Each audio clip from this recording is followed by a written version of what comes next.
En el año 1600, Japón se encontraba al borde de un cambio monumental. En los campos de Sekigahara, dos ejércitos se preparaban para un enfrentamiento decisivo. Tokugawa Ieyasu, decidido a unificar Japón bajo su dominio, se enfrentó a Ishida Mitsunari, defensor de la independencia de los daimios. Esta batalla no solo decidiría el control político del país, sino que marcaría el comienzo de una nueva era en la historia de Japón.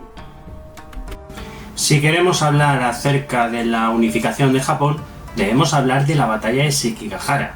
Si quieres conocer todo acerca de esta importantísima batalla en la historia de Japón, te invito a que hoy te quedes conmigo y a que disfrutes del siguiente vídeo. ¡Comenzamos!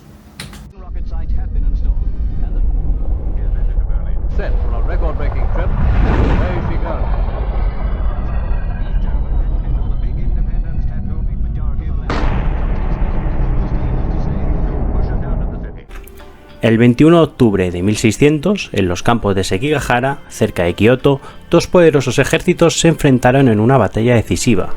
Este conflicto determinaría cuál de los grandes clanes de Japón, los Toyotomi o los Tokugawa, obtendría la autoridad sobre todos los señores de la guerra del país.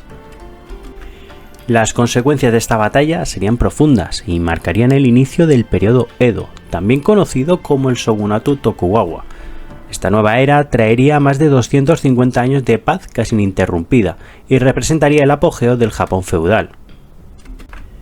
Pero, para entender esto, hemos de irnos un poco más atrás en esta historia. El sangriento periodo Sengoku fue una de las épocas más conflictivas de la historia de Japón, marcado por más de un siglo de interminables guerras feudales. Oda Nobunaga, un daimyo o señor feudal de uno de los principales clanes, fue el primero en intentar unificar Japón bajo un único mandato, pero su ambición se truncó cuando fue traicionado por uno de sus generales. Su legado fue recogido por Toyotomi Hideyoshi, uno de los lugartenientes, quien completó la obra de Nobunaga. Sin embargo, Hideyoshi, sin raíces nobles, no fue reconocido formalmente como shogun. Consciente de que su liderazgo no sobreviviría a su muerte, estableció un consejo de 5 regentes, compuesto por los daimios más poderosos, para gobernar Japón hasta que su hijo, Toyotomi Hideyori, alcanzara la mayoría de edad. Uno de estos regentes, Tokugawa Ieyasu, comenzó a conspirar para hacerse con el poder, desencadenando un complejo juego de alianzas entre los defensores del derecho de Hideyori al shogunato y los partidarios de Ieyasu. Las armas pronto se alzaron de nuevo, y el conflicto se resolvería como siempre en el campo de batalla. Desde su base en Edo, actual Tokio, Tokugawa Ieyasu aseguró la lealtad de varios daimios a través de su prestigio personal, el poder de su ejército y alianzas matrimoniales estratégicas. Esto provocó la desconfianza de Mitsunari Ishida, uno de los regentes que gobernaban en nombre del joven Hideyori Toyotomi.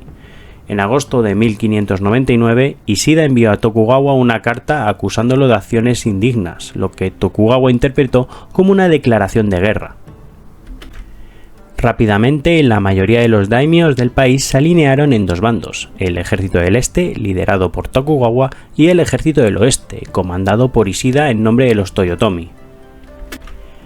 Ambos bandos se enfrentaron durante más de un año hasta que el 21 de octubre de 1600 se encontraron en Sekigahara, a un día de camino al este de Kioto.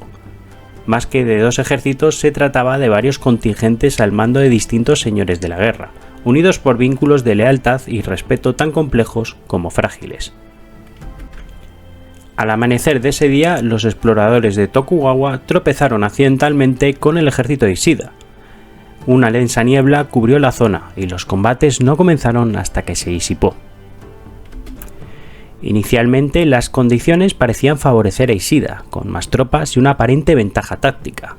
Sin embargo, muchos de sus aliados se negaron a seguir sus órdenes o se pasaron al bando de Tokugawa. Dos cambios de lealtad cruciales fueron los de Kobokayakawa y Kikawa, quienes se unieron a Tokugawa tras recibir promesas de poder. Sus decisiones cambiaron el curso de la batalla.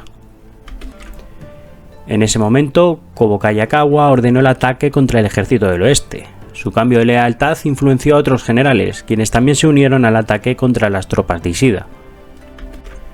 Con el rumor de una traición extendiéndose, la desconfianza entre las unidades impidió una resistencia coordinada, llevando a la derrota definitiva del ejército de Ishida. Ishida y sus principales generales fueron capturados y decapitados como advertencia para aquellos que desafiaran a Tokugawa. Los arcabuces del ejército de Tokugawa aseguraron su dominio y para las 4 de la tarde habían asegurado la victoria. Aunque Mitsunari no fue capturado hasta varios días después, la mayoría de sus generales cayeron prisioneros y fueron decapitados siguiendo el ceremonial ritual. Según las crónicas de la época, alrededor de 70.000 personas murieron en esta batalla, la mayoría de ellos combatientes. La batalla de Sekigahara tuvo consecuencias de gran alcance. La derrota y ejecución de Ishida llevó a la sumisión de la mayoría de los daimios del país bajo los Tokugawa. El nombramiento de Tokugawa Ieyasu como shogun por el emperador en 1603 le otorgó un poder absoluto, relegando al emperador un papel casi simbólico y religioso. Esta designación permitió a Tokugawa lograr lo que otros líderes no habían podido, la unificación de Japón bajo una sola autoridad, superando a los demás daimios. Reconociendo la fragilidad de los lazos de lealtad, Ieyasu implementó reformas para asegurar su control sobre estos señores feudales, acostumbrados a una autonomía casi total. El cese de las guerras civiles marcó el inicio de una época de prosperidad, a menudo considerada como la época dorada del Japón feudal. La unificación del país y la prolongada paz ininterrumpida solo por algunas revueltas esporádicas estimularon el comercio y el desarrollo artesanal. Durante más de 250 años, el shogunato Tokugawa gobernó Japón en un periodo caracterizado por su relativo aislamiento del resto del mundo. Sin embargo, la restauración Meiji abruptamente lo integró en el mundo moderno, un cambio que muchos experimentaron como traumático. Un poema refleja este proceso con los versos: Nobunaga recogió arroz, Hideyoshi amasó la torta, y Tokugawa se la comió sentado. Y esto es todo lo que os puedo contar acerca de la batalla de Sekigahara. Si os ha gustado este vídeo, no olvidéis de dejarnos un like o un comentario. Eso a vosotros os sale totalmente gratis y a nosotros nos ayuda muchísimo, así que déjanos ahí un pulgarcito para arriba, que te sale totalmente gratis. Si te gusta nuestro contenido, lo mismo, suscribirse es gratis y a nosotros nos ayuda un montón. Así que ya sabes, déjanos ahí tu suscripción. Sin nada más que decir, nos vemos la semana que viene con más contenido histórico. Hasta pronto.